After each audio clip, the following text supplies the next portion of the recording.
Hi everyone, welcome back to all of you. एक बार फिर स्वागत है आपका अपने एडी केमिकल पॉइंट पर। एडी केमिकल पॉइंट पर अभी जो चल रही है, जो सीरीज चल रही है, जो भी चीजें चल रही हैं, आपको बता दें दो प्लेलिस्ट में दो चीजें चल रही हैं। पहली चीजें क्या चल रही हैं? पहली ये चल रही है जो पंप की सीरीज चल रही है, ठीक है।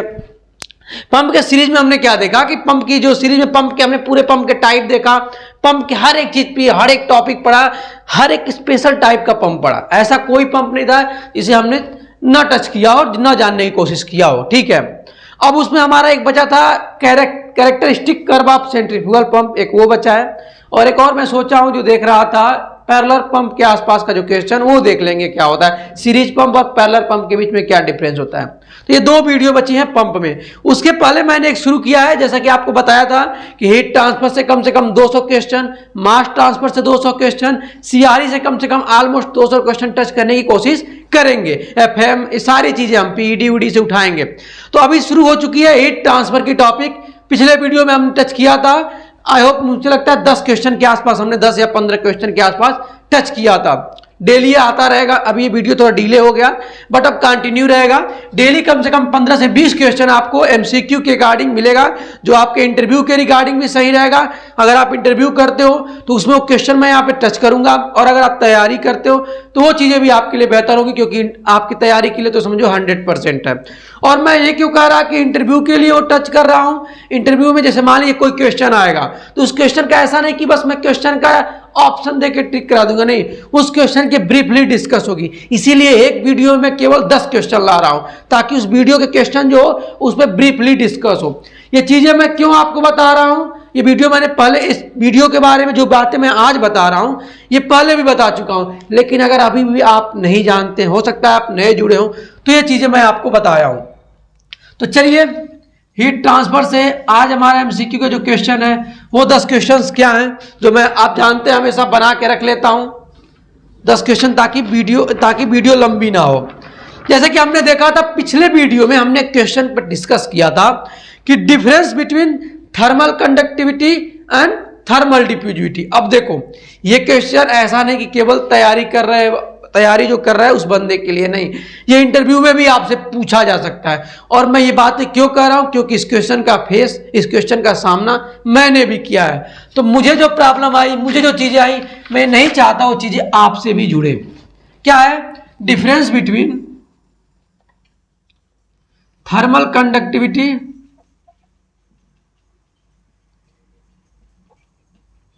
And thermal diffusivity. सबसे पहले एक काम करें, थर्मल कंडक्टिविटी का फार्मूला लिख लें और थर्मल डिफ्यूजिविटी, उसके बाद उस फार्मूले से आपको और अच्छे से दिखाएंगे इन दोनों के बीच में डिफरेंस क्या है। देखना, थर्मल कंडक्टिविटी की अगर बात करें तो हम यहां से इसका फार्मूला निकालते हैं, Q बराबर minus k d T by del T by del x, ठीक है, sorry, minus k A d T by d x. यहां से आप अगर निकालना चाहे, जानते हैं के क्या है, के इधर थर्मल कंडक्टिविटी, तो आपका हो जाएगा क्यू डी एक्स अपान ए डी टी, ठीक है, ये माइनस का चिन्ह लग जाएगा।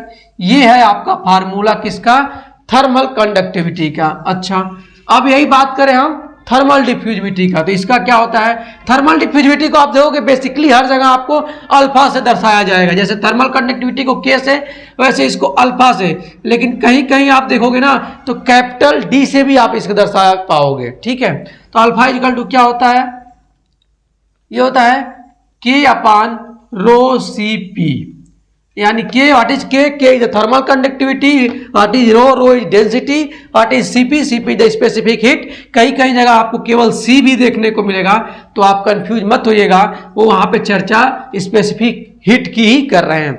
अब थोड़ा चर्चा कर ले क्या होता है, देखिएगा, थर्मल कंडक्टिविटी और थर्मल डिफ्यूजिविटी चर्चा करने से पहले हम ये देख लें कि सबसे पहले कि थर्मल कंडक्टिविटी और थर्मल डिफ्यूजिविटी आता कहां से है। देखिए, जहां पे आप देखोगे थर्मल कंडक्टिविटी और थर्मल डिफ्यूजिविटी की बातें आएंगी, वहां पे दो चीजें आएंगी। पहला चीजें रेट ऑफ हीट ट्रांसफर की बात होगी और किसी मटेरियल की बात होगी, ठीक है, मतलब किसी मटेरियल से हीट ट्रांसफर होने की बात हो रही होगी, वहां पे दो चीजों की चर्चा होगी, थर्मल कंडक्टिविटी और थर्मल डिफ्यूजिविटी। मतलब किसी मटेरियल से हीट ट्रांसफर कराना है और ये दो चीजें आके जुड़ेंगी। हम ये मान के चल रहे हैं अभी आपको थर्मल कंडक्टिविटी और थर्मल डिफ्यूजिविटी के बारे में कोई जानकारी नहीं है, ठीक है। अब हीट ट्रांसफर किसी मटेरियल की जब बात हो रही है तो पहले हमें चर्चा कर ले कि कोई मटेरियल में हीट ट्रांसफर कितने प्रकार से हो सकता है। आप जानते हैं, थोड़ी सी बेसिक नॉलेज में मान के चलता हूं, कंडक्शन, कन्वेक्शन और रेडिएशन, ठीक है, ये मैं मान के चलता हूं, आपको इस बात की जानकारी है। आप जानते हो कि कंडक्शन सबसे ज्यादा अगर हीट ट्रांसफर किसी में पाया जाता है तो सॉलिड में पाया जाता है। अब अगर मैं कोई आपसे पूछता है, मैं मैक्सिमम देखता हूं लोग मुझसे भी ये बात करते हैं, तो बोलते हैं कि कंडक्शन जो है आपका, जो आपका हीट ट्रांसफर केवल सॉलिड में ही पाया जाता है। ऐसा नहीं है, कन्वेक्शन में भी आपका होगा, वो भी सॉलिड में पाया जाएगा। तो ऐसा नहीं कि कंडक्शन केवल सॉलिड में ही पाया जाएगा, ये बात है, आप याद रखो। कंडक्शन में जो हीट ट्रांसफर हो रहा है, अगर आप ये चीजें जानते हो कि कंडक्शन जो है वो केवल सॉलिड में हो रहा है, ऐसा नहीं, वो लिक्विड में भी होता है, वो गैसेस में भी होता है, लेकिन जो हो रहा है मिनिमम जो आपका हीट ट्रांसफर हो रहा होता है वो बहुत कम होता है। इसलिए हम ये पकड़ के चलते, सबसे ज्यादा हमारा हीट ट्रांसफर जो होता है कंडक्शन में होता है। अब ये चर्चा हम यहां नहीं करेंगे ऐसी चीजें क्यों होती है, क्योंकि बहुत डिस्कस किया हमने, इसकी प्लेलिस्ट में मेरी वीडियो भी है, अगर आपको नीड होगी आप कमेंट बॉक्स में मांगना, मैं वहां पे दे दूंगा। तो कंडक्शन में हम देखते हैं क्या होता है, इसमें जो इसके मॉलिक्यूल्स होते हैं क्या होते हैं, कोलाइड करते हैं आपस में एक दूसरे से। सपोज ये कोई आपका रॉड है, यहाँ पे हम हीट किए तो इसके जो मॉलिक्यूल्स यहाँ वाइब्रेट करेंगे, यहाँ वाइब्रेट करेंगे, यहाँ वाइब्रेट, एक दूसरे से वाइब्रेट कर करके आप कुछ देर बाद होगा, अगर पकड़े रहोगे तो फील करोगे कि आपका हाथ गर्म होने लगा है, आई बात, तो उसे बोलते हैं कंडक्शन। मतलब सॉलिड में हो रहे इस प्रकार के हीट ट्रांसफर को बोलते हैं कंडक्शन। कन्वेक्शन की बात करें, कन्वेक्शन में क्या होता है, इसमें जो आपका हीट का ट्रांसफर होगा, इसमें दो लिक्विड होंगे, आई बात समझ में, या एक ही लिक्विड हो आपका, क्या हो, उसको आप देखोगे जब हीट करोगे ना तो एक उसके जो लिक्विड होंगे उनके जो मॉलिक्यूल्स होंगे, जैसे सपोज करना ये आपका कोई वेसल है, इसके अंदर कोई लिक्विड है, तो आप एक चीज दोगे, जब इसके अंदर हीट करोगे, क्या करोगे, हीट करोगे, तो आप एक कन्वेक्शन में क्या दोगे कि ये जो लिक्विड है, ये जो लिक्विड आप इसमें क्या देंगे, ये लिक्विड ऊपर की ओर जाएगा। मतलब इसमें लिक्विड का क्या होगा, ये अगर दो लिक्विड मैं मान के चलता हूं, एक लिक्विड है, एक ऊपर से लिक्विड है, एक हॉट लिक्विड है और ऊपर से हम कोल्ड लिक्विड कर रहे हैं, तो इन दोनों के भी जब हॉट वाला कोल्ड में जाएगा तो क्या जाहिर सी बात है, इसका टेम्परेचर कम, इसका टेम्परेचर ज्यादा, तो हाई टेम्परेचर क्या होगा, डाउन होगा, कोल्ड टेम्परेचर बढ़ेगा। तो इस प्रकार के जो हीट के ट्रांसफर होते हैं वो किस में आते हैं, कन्वेक्शन में आते हैं, ठीक है। रेडिएशन में जानते हो किस प्रकार का हीट का ट्रांसफर होता है, उसमें आपको किसी मीडियम की जरूरत नहीं होती। मतलब अभी तक आप देख रहे थे एक रॉड था, उसको हम हीट दे रहे थे तब जाके ये गर्म हो रहा था। इसमें आप देख रहे थे एक हॉट फ्लूइड था, एक कोल्ड फ्लूइड हो था, जब वो मर्ज हो रहा था तब जाके हीट का ट्रांसफर, मतलब दोनों को टच होना पड़ रहा था, समझ रहे हो। लेकिन रेडिएशन में ऐसा नहीं होता, उसमें ईवी वेव्स आती हैं, अर्थात कहने का मतलब क्या है, ईवी वेव्स क्या है, उसमें किरणें आती हैं। जैसे मान लो आप ये लाइट जल रही है, सपोज आप ये लाइट जल रही है, तो इसकी फील मुझे होगी, टेम्परेचर बढ़ेगा, मुझे ऐसी गर्मी फील होगी, तो इस प्रकार के हीट के ट्रांसफर क्या बोलते हैं, रेडिएशन। मतलब हमारे पास उसको आने के लिए कोई जरिया नहीं है, और ऐसा नहीं कोई चल के आके मुझे टच कर रहा है, नहीं, वो अपने आप मुझे फील होगा। सूर्य की किरणें आपको अपने आप क्या होता है, सूर्य निकलता है आपको फील होता है, गर्मी होती है, वो क्या है, हीट का ट्रांसफर है, किस प्रकार से, रेडिएशन से। तो ये चीजें तो हो गई कि हीट का ट्रांसफर किसी मटेरियल में किस टाइप से होता है, आई बात समझ में।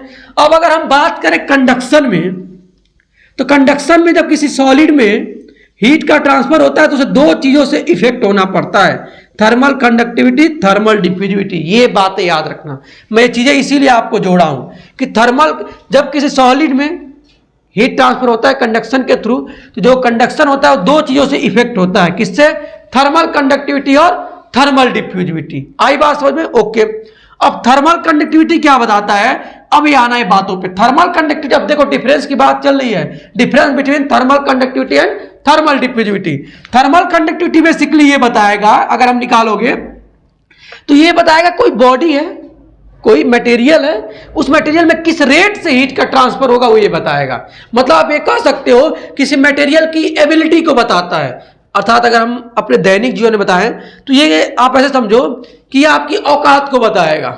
सिंपल वर्ड, आपकी औकात कितनी है हीट को सहने की। ये हीट को सहना चूंकि मटेरियल की हो गई, अगर हम आपकी बात करें या हम अपनी बात करें, किसी की बात करें, किसी व्यक्ति की कितनी क्षमता है किसी बात को सहने की, ये हम बात, ये कौन बताएगा, ये कौन सी चीज है। जब कोई बात आप उसको कड़वी बातें बोलोगे तो उसके एक सहन की क्षमता होगी, एक सब्र का बात होगा जो टूट जाएगा। वही है आपका थर्मल कंडक्टिविटी। सेम याद रखना, थर्मल कंडक्टिविटी क्या है, किसी मटेरियल की वो एबिलिटी है, वो एक प्रकार की क्षमता है जो ये बताएगा कि इसको कितना आप रेट ऑफ हीट ट्रांसफर दे सकते हो, मतलब ये कितना हीट को सह सकता है। आई बात समझ में? मैं बहुत बेसिक चीजों से आपको जोड़ने की कोशिश कर रहा हूं, याद रखना। अर्थात आप अक्सर देखोगे हर एक मटेरियल की अलग अलग थर्मल कंडक्टिविटी, उससे ज्यादा वो हीट का नहीं ले सकता। आई बात समझ में? अब प्योर मेटल हुआ या आपका लिक्विड हुआ, सबसे ज्यादा थर्मल कंडक्टिविटी प्योर मेटल में पाई जाती है, और आप और हम जानते हैं उससे ज्यादा वो हीट नहीं ले पाएगा। समझ रहे हो? उससे ज्यादा आप अगर रेट ऑफ हीट ट्रांसफर दे रहे हो तो आपका वो हीट बेकार जा रहा है, हो सकता है वो डिकम्पोज भी हो जाए। समझ रहे हो? तो ये चीजें हैं थर्मल कंडक्टिविटी से। मतलब क्या मैंने बोला, थर्मल कंडक्टिविटी से केवल आप रेट ऑफ हीट ट्रांसफर पता कर सकते हो, किसी मटेरियल की एबिलिटी को पता कर सकते हो कि वो मटेरियल किस रेट से उसमें हीट का ट्रांसफर हो रहा है। आई बात समझ में? वह मटेरियल कितना ज्यादा हीट को सह सकता है, ये बताता है थर्मल कंडक्टिविटी। अब अगर इसकी यूनिट की बात करें तो मुझे थोड़ा क्लीन करना पड़ेगा। इसका यूनिट होता है watt per metre into kelvin. अब ये वाट पर मीटर इंटू केल्विन कहां से आया, ये चर्चा करने का विषय नहीं है, ये मैंने पिछले वीडियो में ब्रीफली डिस्कस कर दिया था। अब बात करें हम थर्मल डिफ्यूजिविटी। याद रखना थर्मल डिफ्यूजिविटी क्या होता है। थर्मल डिफ्यूजिविटी गुरु आपका ये होता है, आपने ऐसा यहां देख रहे हो कि आपका अल्फा इजकल टू के बाई रो सी पी। एक चीज और ध्यान देना, अब दो चीजें इसमें नहीं जुड़ेंगी, अगर आप इक्वेशन देखोगे तो अपने आप समझ में आएगा। थर्मल कंडक्टिविटी जब बता रहा है ना, थर्मल डिफ्यूजिविटी से कोई कंटेक्ट नहीं रखता। समझ रहे हो? थर्मल कंडक्टिविटी जब बताएगा तो बस ये बता दिया कि किसी मटेरियल की एबिलिटी को बता दिया, ठीक है, रेट ऑफ हीट ट्रांसफर को बता दिया, ठीक है। लेकिन थर्मल डिफ्यूजिविटी थर्मल कंडक्टिविटी बताएगा ही बताएगा। थर्मल कंडक्टिविटी याद रखना के है यहाँ पे, वो थर्मल कंडक्टिविटी को तो बताएगा ही बताएगा, लेकिन साथ ही साथ वो ये भी बता देगा कि किस रेट से आप हीट का ट्रांसफर करोगे तो उसमें टेम्परेचर में क्या चेंजेज आएगा। अर्थात अगर आप 10 जूल दे रहे हो, ये क्या है, हीट है, रेट ऑफ हीट ट्रांसफर दे रहे हो, याद रखना, तो उसका कितना डिग्री सेंटीग्रेड टेम्परेचर चेंज होगा वो आप यहाँ किससे पता सकते हो, थर्मल डिफ्यूजिविटी से भी पता कर सकते हो। क्योंकि आप देख रहे हो सीपी क्या है, स्पेसिफिक हीट है, और आप जानते हो यूनिट टाइम में, यूनिट एरिया में 1 डिग्री सेंटीग्रेड चेंज होने में कौन बात, स्पेसिफिक हीट को ही तो बताता है। तो आप थर्मल डिफ्यूजिविटी से ये क्या है, थर्मल कंडक्टिविटी तो बता ही सकते हो, मतलब किसी मटेरियल की एबिलिटी तो बता ही सकते हो, साथ ही साथ आप ये भी पता कर सकते हो कि किस उसके अंदर जो टेम्परेचर चेंजेज हो रहे हैं, उसके अंदर जो आपका टेम्परेचर का स्प्रेड हो रहा है, जो डिस्ट्रीब्यूट हो रहा है, वो आपका थर्मल डिफ्यूजिविटी भी बता देता है। मतलब ये बताता है कि अगर 10 जूल आप हीट दोगे, अगर आपको ये पता करना हो कि किसी मटेरियल में हम इतना हीट दे रहे हैं तो कितना डिग्री सेंटीग्रेड टेम्परेचर चेंज हो रहा है, ये बताएगा थर्मल डिफ्यूजिविटी। इसकी यूनिट की चर्चा कर ले। इसकी यूनिट की चर्चा हमने प्रीवियस वीडियो में नहीं की थी, इसमें हम कर सकते हैं। के इक्वल टू हो जाएगा आपका थर्मल कंडक्टिविटी की यूनिट आपके ऊपर ही लिख रखा है, watt per metre into kelvin. Okay, density आप जानते हो केजी पर मीटर क्यूब। ये आपका क्या है, स्पेसिफिक हीट, यानी ये आपका हो जाएगा जूल पर केजी इंटू केल्विन। अब देखो केजी से केजी कट गया, केल्विन से केल्विन कट गया, इस मीटर स्क्वायर से 1 मीटर कट गया, बचा क्या आपका वाट, ये आपका ऊपर चला जाएगा, वाट मीटर स्क्वायर। बचा है क्या, कुछ जूल बचे हैं साहब, जूल को भी ले लीजिए। थोड़ा सा और आप इसको इजी वे में कर सकते हैं, वाट को आप भी सकते हैं जूल पर सेकेंड, ठीक है, इंटू मीटर स्क्वायर तो बच ही जाएगा अपन जूल, जूल से जूल कट गया गुरु, यूनिट हो जाएगी आपकी मीटर स्क्वायर पर सेकेंड। अक्सर याद रखना थर्मल डिफ्यूजिविटी की यूनिट भी पूछ लेता है। आई बात समझ में? तो ये रहा आपका थर्मल कंडक्टिविटी और थर्मल डिफ्यूजिविटी में डिफरेंस। दूसरा क्वेश्चन देखते हैं। देखिए हर एक क्वेश्चन का मैं ब्रीफली डिस्कस इसलिए कर रहा हूं, मैं दोनों कंडीशन को लेके चल रहा हूं, दोनों चीजों को मान के चल रहा हूं कि हो सकता है आप इंटरव्यू के लिए भी तैयारी कर रहे हो सकता है आप किसी पीएसयू के रिगार्डिंग भी तैयारी कर रहे हो। दूसरा क्वेश्चन है आपके स्क्रीन पे भी दिख रहा होगा, if HI equal to inner film coefficient and H2 equal to outer film coefficient then overall heat transfer coefficient is what. अगर ये बोल रहा है कि आपका कोई पाइप है, उसके अंदर हीट ट्रांसफर कोफिशिएंट कुछ हो रहा है, वो HI है या H1 मान लो, ठीक है, उसके ऊपर जो हो रहा है वो H2 है, ठीक है। तो पूछ रहा ओवरऑल हीट ट्रांसफर कोफिशिएंट क्या होगा।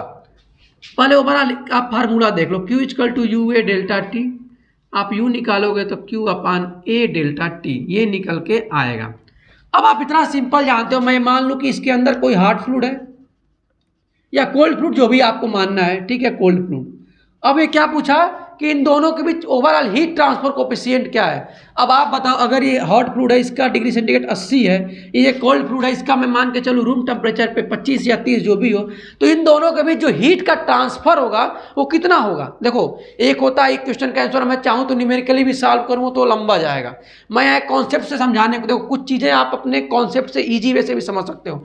आप ये दोगे इन दोनों के बीच जो हीट का ट्रांसफर होगा ना, वो 80 और 25 के बीच में ही होगा। ऐसा नहीं है कि इसका टेम्परेचर कहीं 90 चला जाएगा, इसका टेम्परेचर, जाहिर सी बात है इसका ही टेम्परेचर बढ़ेगा, क्योंकि ये जो हीट का ट्रांसफर होता है हाई टू लो ही होगा, ठीक है। मतलब इसका टेम्परेचर बढ़ेगा, लो टू हाई होगा, ये बढ़ेगा, 25 से आपका बढ़ेगा, लेकिन इतना नहीं बढ़ जाएगा कि 80 से ज़्यादा हो जाएगा, इन दोनों के बीच ही रहेगा। तो आपका जो आंसर रहेगा वो क्या होगा, always between H1 and H2। आई बात समझ में। तीसरा क्वेश्चन जो है आपका वो क्या है, तीसरा क्वेश्चन जो है वो है इन द इक्वेशन Q बराबर UA डेल्टा T। इसी क्वेश्चन समझ लो आपका है, एक इक्वेशन दे देगा Q बराबर UA डेल्टा T। क्या क्वेश्चन है, इक्वेशन दे दिया कि QA बराबर UA डेल्टा T और पूछ रहा है डेल्टा T क्या है। आप जानते हो, अभी मैंने यहीं से निकाला, Q बराबर UA डेल्टा T में अगर आप देखोगे, Q आप rate of heat transfer, U आपका overall heat transfer coefficient, A आपका सरफेस एरिया, डेल्टा T आपका हो जाता है, मैंने बताया था, लॉगरिथमिक मीन टेम्परेचर डिफरेंस, ठीक है। Del T1 minus del T2 ln del T1 by del T2। ये क्या होता है, ये किसी भी सेल एंड ट्यूब या कोई भी कंडेंसर हो, सेल हो, डबल हो, प्लेट टाइप हो, किसी भी प्रकार का कंडेंसर हीट एक्सचेंजर हो, उसमें अगर हमें overall heat transfer temperature difference पता करना हो, जैसे मान लो आपका एक होता है पैरेलल फ्लो, एक हो जाएगा आपका क्या को करंट फ्लो, तो इसमें जो आपका टेम्परेचर डिफरेंस पता करना हो, अगर मतलब यहाँ हॉट फ्लूइड है, यहाँ आपका कोल्ड फ्लूइड है, इन दोनों के बीच अगर मान लो यहाँ पे इसका 50 है, कोल्ड फ्लूइड का यहाँ पे 20 है, हम यहाँ पता करना चाहें इन दोनों के बीच टेम्परेचर डिफरेंस कहाँ से कितना आया, तो आप यहाँ से पता करोगे, इसको T1 मान लोगे, इसको T2 मान लोगे, और यहाँ से आप टेम्परेचर डिफरेंस पता कर लोगे। आई बात समझ में। क्वेश्चन आपका था कि डेल्टा T क्या है, तो आप ट्रिक मारोगे क्या है, लॉगरिथमिक मीन टेम्परेचर डिफरेंस, और अगर फार्मूला पूछता है तो आप इस पर ट्रिक करोगे। आई बात समझ में। आगे बढ़ते हैं, नेक्स्ट क्वेश्चन है heat flux is the time rate of heat transfer per unit. इसका भी फार्मूला होता है Q बराबर Q by A। Q what is Q, Q आपका हीट फ्लक्स, Q आपका है हीट ट्रांसफर रेट, ठीक है, A आपका एरिया। तो आपको दे देगा और पूछेगा कि heat flux is the time of rate और यूनिट क्या है, मतलब एरिया आपको भरना रहेगा। अगर आपको फार्मूला पता होगा तो आप एरिया का नाम दे देंगे। ये बस एक फार्मूला था। क्वेश्चन एक बार दोबारा रिपीट कर रहा हूँ, heat flux is the time rate of unit, याद रखना हीट ट्रांसफर पर यूनिट, और बीच में स्पेस दे देगा, वो आपको भरना है, वो क्या होगा, एरिया होगा। नेक्स्ट क्वेश्चन क्या है, इसका डिफिनीशन भी है, heat flux is defined as the amount of heat transfer per unit area per unit time, ठीक है, ये तो आप जानते हो, जैसे मैंने बता दिया। नेक्स्ट क्वेश्चन है नसल्ट number is the ratio of, ये मैंने प्रीवियस वीडियो में चर्चा किया था, और देखिए फिर वो क्वेश्चन दे रहा है। तो आप जानते हो नसल्ट नंबर क्या होता है, HD/K, ये मैंने बताया था। ये क्या होता है, टेम्परेचर ग्रेडियंट ऑफ दीवार ratio two the across entire pipe. ये आप दे दोगे डिफिनीशन, ये आपका पूछ दिया सीधे। नेक्स्ट क्वेश्चन क्या है, what is falling factor, falling factor दे देगा, और उसमें फॉलिंग पूछ रहा है कि जो एक्स्ट्रा एडिशनल ऐड किया जाता है वो क्या होता है। अब चलो इसमें थोड़ा चर्चा कर लेते हैं, क्योंकि ये भी याद रखो, मैं साथ ही साथ बता रहा हूँ बार बार, जो चीज़ें इंटरव्यू के रिगार्डिंग रहेगी वो मैं चर्चा करूंगा। आपसे इंटरव्यू में पूछा जा सकता है कि फॉलिंग फैक्टर क्या होता है, तो आप क्या बताओगे, होता क्या है, जब आपका किसी भी सेल एंड ट्यूब हो या कोई भी पाइप हो या किसी भी ऐसा इक्विपमेंट हो जहाँ पे आपका हीट का ट्रांसफ़र हो रहा है, मतलब हीट का ट्रांसफ़र मतलब ये आपका पाइप है। मैं मार्कर चेंज कर देता हूँ क्योंकि कलर बराबर नहीं आ रहा है। अब इसमें क्या होता है, आपका कोई भी लिक्विड जा रही है, लिक्विड जा रही है, तो बार बार लिक्विड के जाने की वजह से क्या होगा, यहाँ पे एक क्या होगा, लेयर बन जाएगी। क्या बन जाएगी, लेयर बन जाएगी।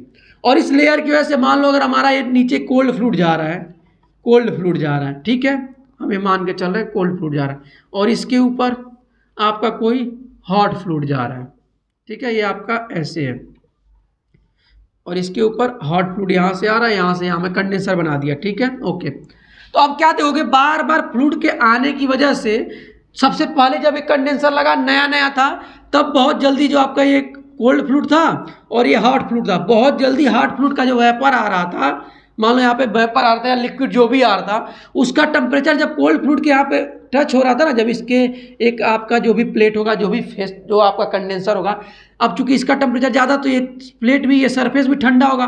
जैसे ही गर्म पानी या गर्म वेपर आपका आएगा वो तुरंत ठंडा हो जा रहा था। कब? जब नया था। लेकिन हमने देखा 2 साल बाद, 6 महीने बाद या 1 साल बाद हमने देखा ये रेट कम हो गया। जो टाइम है हमारा 1 घंटा आधा घंटा लगता था, 2-2 घंटा लग रहा है। आप देखोगे अक्सर रिएक्टर में ही अगर देख लो टेम्परेचर आपका क्या है, नहीं ठंडा हो रहा है, आपका रिएक्टर ठंडा नहीं हो रहा है, या कोई कंडेंसर बहुत जल्दी ठंडा नहीं हो रहा है, या एयर लॉकिंग हो रही है, तो हो सकता है आपका ये जो सरफेस पे है, जो आपका कोल्ड फ्लूइड या हॉट फ्लूइड, दोनों सरफेस पे, याद रखना किसी भी दोनों सरफेस पे, लेकिन मैक्सिमम हॉट फ्लूइड पे कम पाया जाता है। कोल्ड फ्लूइड के आप सरफेस पे दोगे तो एक लेयर बन जाएगी। क्या होगी? एक लेयर बन, जैसे आप नाली वाली में दोगे, नाली वाली के सरफेस पे बार बार फ्लूइड के आने की वजह से क्या होती है, एक लेयर बन जाती है। अब क्या होगा, अब वो लेयर पहले हीट लेगी, वो लेयर को, यानी जो कोल्ड फ्लूइड है पहले इस लेयर को ठंडा करेगा, तब जाके लेयर उसको ठंडा करेगा, तो रेट ऑफ हीट ट्रांसफर बढ़ा। तो इसको हम बोलते हैं फॉलिंग। क्या बोलते हैं? फॉलिंग। समझ में आई? इसी को फॉलिंग बोलते हैं। आप बोल सकते हो कि फॉलिंग एक ऐसा फिनोमेना है, एक अनडिजायर्ड फिनोमेना है, जो बार बार फ्लूइड के आने जाने की वजह से एक सरफेस पे एक लेयर क्रिएट हो जाता है, उसे क्या बोलते हैं? फॉलिंग बोलते हैं, जिससे हमारा रेट ऑफ हीट ट्रांसफर कम हो जाता है। आई बात समझ में? आपसे ये भी पूछा जा सकता है कि फॉलिंग को कम करने के लिए आप क्या करेंगे, तो आप यही बोलोगे उसकी टाइम टू टाइम हम क्लीनिंग कराएंगे, पहली बात। दूसरी बात, इसमें हम जो भी फ्लूइड देखेंगे वो भेजेंगे, वो देखेंगे कहीं कंटामिनेटेड फ्लूइड तो नहीं है, गंदा फ्लूइड तो नहीं है, ठीक है। ये सब चीज़ें आप वहाँ पे बोलोगे। इससे पूछ सकते हैं इससे इफेक्ट क्या हो सकता है, तो आपका रेट ऑफ हीट ट्रांसफर कम हो जाएगा, आपका जो टाइम है जो 2 घंटा वो बढ़ जाएगा, 4 घंटे 5 घंटे हो जाएंगे। तो एक्चुअली ये है फॉलिंग फैक्टर। अब आते हैं क्वेश्चन पे। क्वेश्चन हमारा पूछ रहा था फॉलिंग फैक्टर में क्या एक्स्ट्रा एडिशनल ऐड की जाती है, तो जी हाँ, बिल्कुल ऐड की जाती है फॉलिंग फैक्टर में। उसमें क्या होता है, जब हम इंजीनियरिंग, जब आपके कोई भी प्रोजेक्ट इंजीनियर अगर बात करें, जब इक्विपमेंट की डिज़ाइन करता है तो फॉलिंग फैक्टर को ध्यान में रखते हुए डिज़ाइन करता है। और उसमें क्या करता है, इसका जो इक्वेशन है वो इक्वेशन में क्या करता है, 1/U = 1/HI plus XW/K plus 1/H0 + RD। एक बार मैं मैच कर लूँ क्या ये इक्वेशन मैंने सही लिखा। 1/U = 1/HI plus XW/K plus 1/H0 + RD, बिल्कुल सही लिखा मैंने। और ये उसने क्या कर, जब आप रेट ऑफ हीट ट्रांसफर पढ़ोगे, जब आप हीट ट्रांसफर कोफिशिएंट को पढ़ोगे, तो उसमें आप दोगे, जब पहले इंडिविजुअल आता है, उसका ओवरऑल हीट ट्रांसफर कोफिशिएंट आता है, लेकिन उसके बाद जो आता है उसमें हमारे इंजीनियरिंग में ऐड किया गया, इसको बोलते हैं फॉलिंग फैक्टर। हम ये एक्स्ट्रा कैलकुलेशन ऐड कर देते हैं और ये मान के चलते हैं जब रेट ऑफ हीट ट्रांसफर निकालते हैं कि इतना हमारा डिले हो रहा होगा, इतना फाउलिंग उसमें आ गया होगा। आई बात समझ में? तो आपका जो ऑप्शन में एक्स्ट्रा एडिशनल की बात आएगी, आप उसमें RD अगर होगा तो ट्रिक करोगे, और अगर सीधे पूछता है क्या एक्स्ट्रा एडिशनल ऐड की जाती है, तो आप लिखोगे हाँ, extra additional, extra factor add किया जाता है। नेक्स्ट क्वेश्चन क्या है, ये क्वेश्चन कंप्लीट हो गया। नेक्स्ट है आपका दूसरा पेज, विस्कासिटी ऑफ गैसेज। क्या है? विस्कासिटी ऑफ गैसेज और डैश डैश डैश दिया विथ इंक्रीज इन टेम्परेचर। पूछ रहा है कोई वेसल है, समझना, उसमें क्या है, गैसेस है, क्लोज वेसल है, याद रखना क्या है, क्लोज वेसल है, उसमें गैसेस है। और अगर उसमें बोल रहा है कि आप हीटिंग दोगे तो इसकी विस्कासिटी पे क्या होगा, अगर आप टेम्परेचर बढ़ाओगे तो इसके विस्कासिटी पे क्या इफेक्ट होगा, और 4 ऑप्शन दे देगा, बढ़ेगा, घटेगा, धीरे धीरे बढ़ेगा, कुछ नहीं होगा, ये 4 ऑप्शन दे देगा।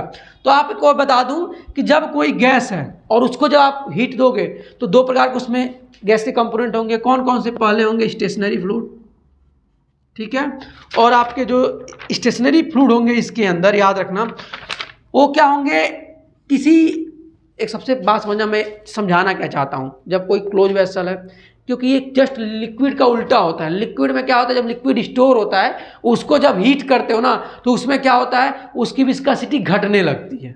क्या होती है? घटने लगती है। जैसे मान लो कोई लिक्विड है, यहाँ पे हीट दिए तो ये लिक्विड क्या होगा, ये धीरे धीरे हीट, क्यों आपका हल्का होगा, क्यों इसकी विस्कोसिटी घटेगी, क्योंकि टेम्परेचर बढ़ने से इसकी क्या होगी, वेपर बनना शुरू होगा। वेपर क्या बनता है, जब उसकी डेंसिटी कम होने लगेगी। वेपर बार गैसेस फॉर्म में है, और हर एक गैस की आप जानते हो क्या होगा, डेंसिटी कमी होगी तभी वो गैसेस फॉर्म में होगा। आई बात में? लेकिन अगर गैसियस को आप हीट दे रहे हो, ये उसका जस्ट उल्टा है, याद रखना। तो उसमें क्या हो रहा है, जैसे मैंने बताया, अब एक गैसेस है, अब गैस जैसे आप हीट दिया, अब एक गैस पहले भागने की बहुत कोशिश करेंगे, क्या होंगे, पहले भागने की बहुत कोशिश करेंगे, लेकिन इसमें दो, आप इतना हीट दे रहे हो कि अभी कहीं भाग नहीं पा रहे हैं, तो इसमें दो प्रकार के गैस पाए जाएंगे, मूविंग और स्टेशनरी। ठीक है, इन दोनों का क्या होता है, मोमेंटम होने लगता है, जिसकी वजह से धीरे धीरे धीरे इनकी विस्कोसिटी बढ़ने लगती है। आई बात समझ में? तो क्या हुआ, एक समय लिक्विड था, तो लिक्विड को जब आप हीट दे रहे थे उसकी विस्कोसिटी क्या हो रही थी, घट रही थी, लेकिन जब वो वेपर फॉर्म में हुआ और वेपर को दोबारा आप हीट दे रहे हो तो क्या हो रही है, अब उसकी विस्कोसिटी धीरे धीरे बढ़ रही है। मतलब वेपर का जस्ट अपोजिट लिक्विड में होता है और लिक्विड का जस्ट अपोजिट वेपर में होता है। तो आप क्या लिखोगे, आप ये लिखोगे कि धीरे धीरे उसका विस्कोसिटी बढ़ेगी। नेक्स्ट क्वेश्चन क्या है, नेक्स्ट क्वेश्चन आपका है driving factor for heat flow. अब याद रखना ये बहुत बेसिक क्वेश्चन है और ये क्वेश्चन खास करके फ्रेशर्स के लिए बहुत इंपॉर्टेंट है। जब आप इंटरव्यू में बैठते हो एज ए फ्रेशर, तो आपसे जो इंटरव्यूअर होता है वो कुछ एक्सपेक्ट नहीं करता है, क्योंकि उससे मालूम है कि कोई आप इतने बड़े तोपू खां नहीं हो जो उसके प्लांट को जीरो लेवल से टॉप लेवल, क्योंकि आपको एक्सपीरियंस नहीं है ना गुरु। किताबी नॉलेज ठीक है, लेकिन एक्सपीरियंस नॉलेज उससे कहीं अलग है, याद रखना। तो आपसे क्या पूछते हैं, आपसे बेसिक चीज़ें पूछेंगे। वो पूछेंगे कि जो हीट का ट्रांसफर होता है किस बेस पे होता है, मतलब हीट का ट्रांसफर किस वजह से होता है।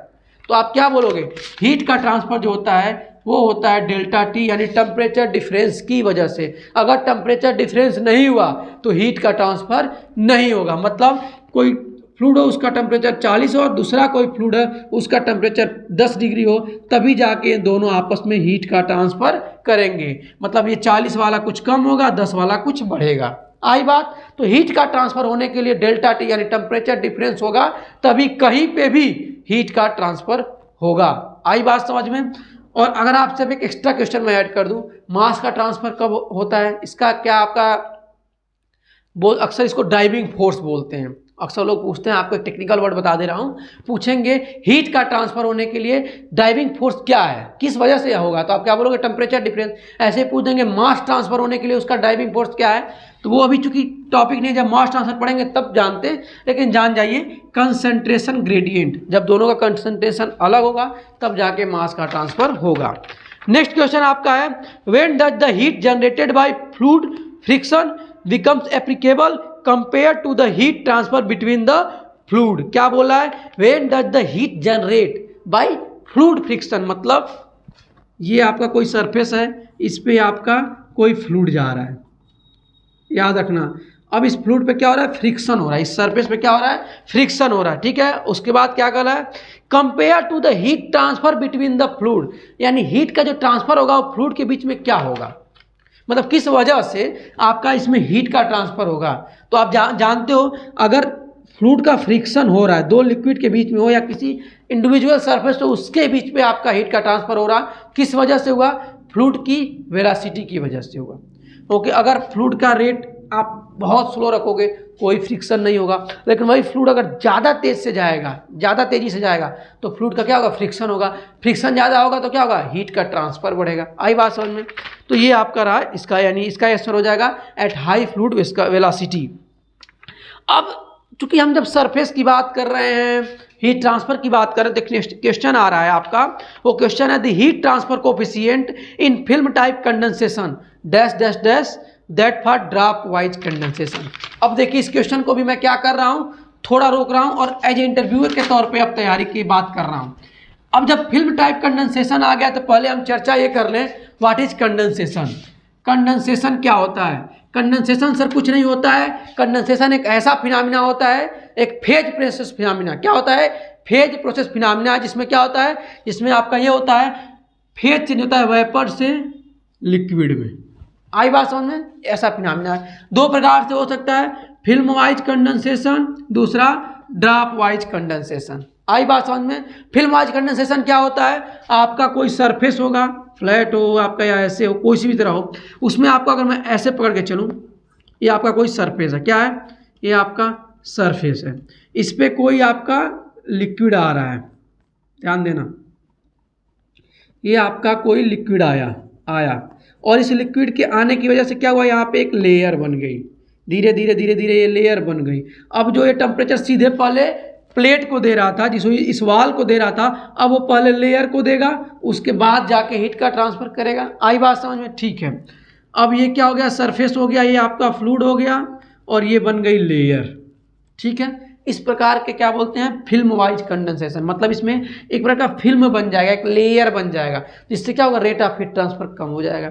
ऐसे ही सेम क्या होता है, यही अगर बनाऊं आपका सेम, इसमें भी एक ये आपका सरफेस हो गया, ये इसमें भी क्या होगा, आपका कोई लिक्विड आ रहा है, लिक्विड आ रहा है, लेकिन इसमें आप देखोगे लेयर नहीं बनेगा। क्यों नहीं बनेगा? क्योंकि इसमें जो आपका सरफेस की डिजाइनिंग की गई है ना, वो डिजाइनिंग कुछ खुरदुरापन है। खुरदुरापन मतलब ऐसे, अब मान लो इसी पे अगर कोई पानी फेंको तो ये पानी क्या इस पर स्टेबल होगा? नहीं स्टेबल होगा, वो तुरंत नीचे गिर जाएगा। लेकिन अगर यही आपका जो बोर्ड है, अगर यहाँ पे कुछ गड्ढे की तरह हो, यहाँ कुछ गड्ढा हो, यहाँ कुछ गड्ढा हो, मतलब पूरा समझ लो समतल ना हो, तो उसमें पानी क्या होगा, स्टोर होगा। आई बात समझ में? तो यही जो कह रहा है, इसको बोलते हैं ड्रॉप वाइज कंडेंसेशन। देखो मैं बिल्कुल बेसिक मतलब एक कैजुअल की तरह समझाने की कोशिश कर रहा हूँ, दैनिक जीवन में जोड़ने की। आप ये देख रहे हो कि कंडेंसेशन दो प्रकार का होता है, film wise condensation, drop wise condensation. Film wise condensation में एक फिल्म बन रही है, क्योंकि इसकी जो सरफेस है वो बिल्कुल स्मूथ है, इसलिए इसका रेट ऑफ हीट ट्रांसफर कम हो जा रहा है। लेकिन ड्रॉप वाइज कंडेंसेशन में क्या हो रहा है, इसकी सरफेस जो है ना वो ऐसी है, कुछ अनकंटामिनेट, कुछ कंटामिनेटेड की तरह है, कुछ ऐसा उचड़ापन खजड़ेपन की तरह है, इसमें लिक्विड क्या होगा, स्टोर होगा। मतलब इसमें जो आपका लेयर बनने, आपका जो है जो फ्लूइड आएगा ना वो लेयर बनने नहीं देगा। आई बात समझ में? तो अब क्वेश्चन क्या बोला ये याद रखना, आप समझ गए क्या होता है फिल्म वाइज, क्या होता है drop wise. Film wise condition में इसकी सरफेस पर एक लेयर बनती है, मैंने बताया आपको। इसका ऑप्शन जो रहेगा वो पूछा था, the heat transfer coefficient in film type condensation और डैश डैश करके then for drop wise condensation. तो जाहिर सी बात है, फिल्म वाइज कंडेंसेशन में क्या लेयर बन जाएगी, जिससे हीट का ट्रांसफर कम हो जाएगा, किसके कंपेयर में, ड्रॉप वाइज कंडेंसेशन में। तो क्या होगा, आप क्या वहाँ पे ऑप्शन लिखोगे, आप लिखोगे किसके कंपेयर में, lower than for drop wise condensation. Next question क्या है, drop wise condensation occurs on, जो ड्रॉप वाइज कंडेंसेशन होता है किस प्रकार के सरफेस पे वो आता है, किस प्रकार के सरफेस के लिए बना है। तो मैंने जैसा बताया कंटामिनेटेड कूलिंग के लिए ऑप्शन रहेगा, आप उस पर ट्रिक कर दोगे।